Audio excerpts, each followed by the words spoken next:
నుంచి మానవతరాయ్ గారు రెస్పాండ్ ఇప్పుడు అశోక్ గారు అడుగుతుంది అప్రజాస్వామిక డిమాండ్స్ బట్టలు దించుకోవాల్సిన అవసరం లేదు.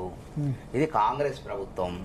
నేను ప్రతి డిబేట్ లో చెప్తున్నా, నిరుద్యోగుల కృషి మూలంగా ఈ ప్రభుత్వం వచ్చింది. నిరుద్యోగుల యొక్క వాళ్ళ యొక్క కృతజ్ఞతగా ఈ ప్రభుత్వం పనిచేస్తుంది.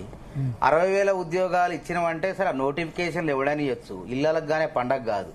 నోటిఫికేషన్లు ఇవ్వగానే నియామక పత్రాలు చేతిలో పెట్టినట్టు లెక్క కాదు.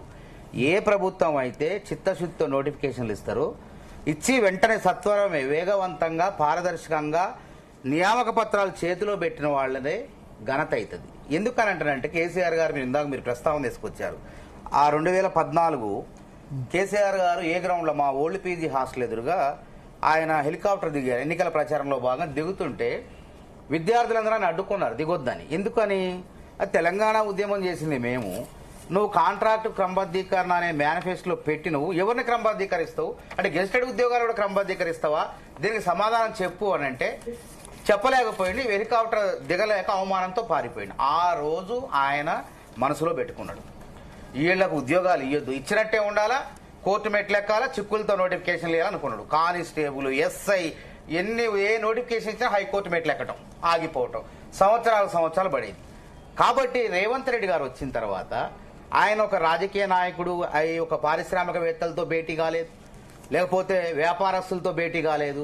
ఢిల్లీ ఉన్న పలానా ఢిల్లీ పోయి union public service commission chairman సభ్యులతో భేటీ అయ్యి పరీక్షల విధానం పారదర్శకంగా ఎట్లా పెట్టాలో తెలుసుకొని వచ్చి ఇక్కడ టీఎస్పీఎస్సీని టీజీపీఎస్సీగా మార్చి ప్రక్షాళన చేసి వైదొలగింపజేసి అప్పుడు అక్రమాల కారకులైనటువంటి చైర్మన్ మెంబర్లు లీకులో కారకులైన వాళ్ళని తొలగింపజేసి ఒక పద్ధతి ప్రకారం గ్రూప్ 1 గ్రూప్ 2 ఇతర పరీక్షలు 11,000 టీచర్ ఉద్యోగాలు ఎవరని ఇవ్వచ్చు. ప్రభుత్వం అంటే ఒకటే ఉంటది. ప్రజలు ఎన్నుకుంటే ప్రభుత్వం అవుతుంది. మాజీ ప్రభుత్వం ఓడిపోతే మాజీ అవుతుంది.